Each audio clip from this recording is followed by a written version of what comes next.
an image using carbon paper. If you've ever wanted to paint something and didn't want to have to go through the hassle of your hand drawing, you can use either carbon paper or graphite paper to transfer your printed image onto your drawing surface. In my original video that seemed to be quite popular, I show you how to use tracing paper to transfer your reference onto watercolor paper. And today, this is a follow-up video, I'm going to show you how to use carbon paper to transfer it.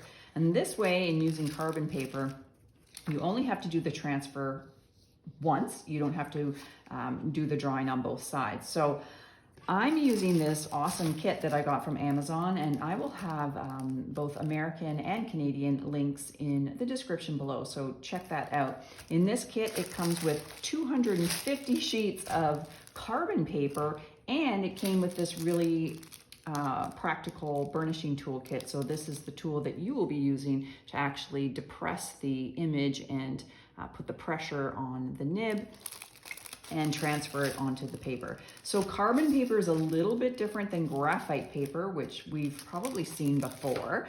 Carbon paper, the only downside is that it is fairly permanent once it transfers, but the upside is that it is very, very dark, so you don't have to press hard.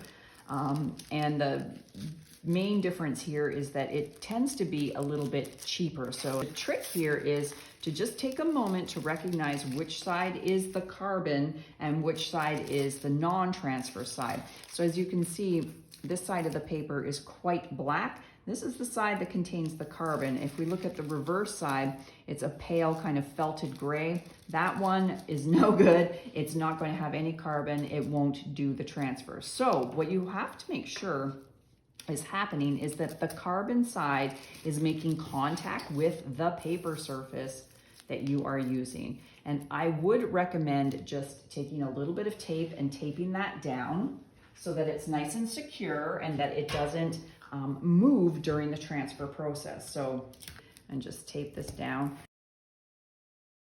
Because it's secure, when the paper comes back down, it should remain aligned.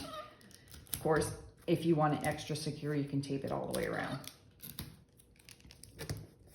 The other upside of carbon paper is if you have a little bit of pressure, it tends not to transfer unless you're using a very fine, sharp point.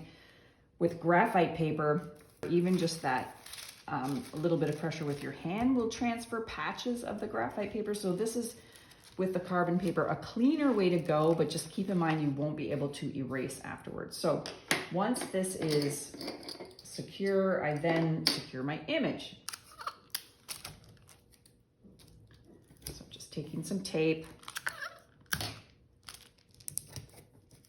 Now both image and carbon paper are secure and I'm ready to go. So it doesn't take much.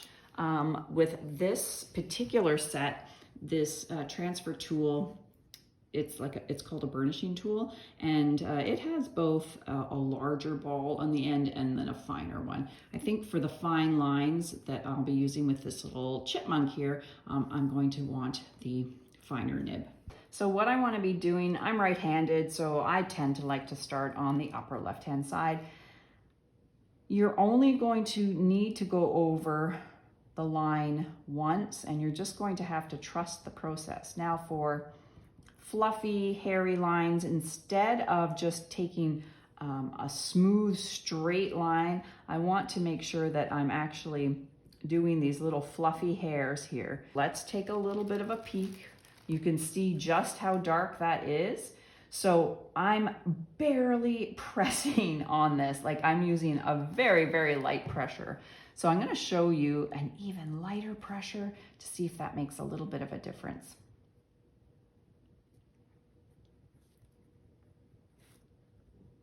So that is a much lighter pressure. Let's have a peek. So that's a much lighter line, and I think that's more like what I want to see, especially when I get into those lighter, whiter areas on the chipmunk.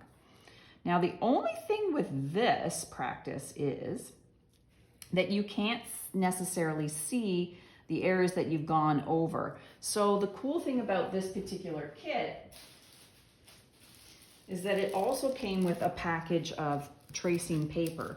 So if you are inclined, depending on the kind of reference image you have, you could actually put this over top, and you would secure this as well. And then you could use a pencil or a pen to keep track of the lines that you've gone over. And in that way, anything that has a pencil line is something that I've already drawn. So this tracing paper is so thin, it's able to go through the tracing paper, the photographic reference, which is just a 28-pound photocopy paper. So we'll have another peek here. So you can see it still works. So that is how you transfer. And the cool thing is the carbon paper can be used multiple times. So you can use this again for your next transfer, probably 2 or 3 times in total. If this video was helpful, please like or subscribe. It helps my channel immensely. Thank you so much for watching, and we will see you the next time.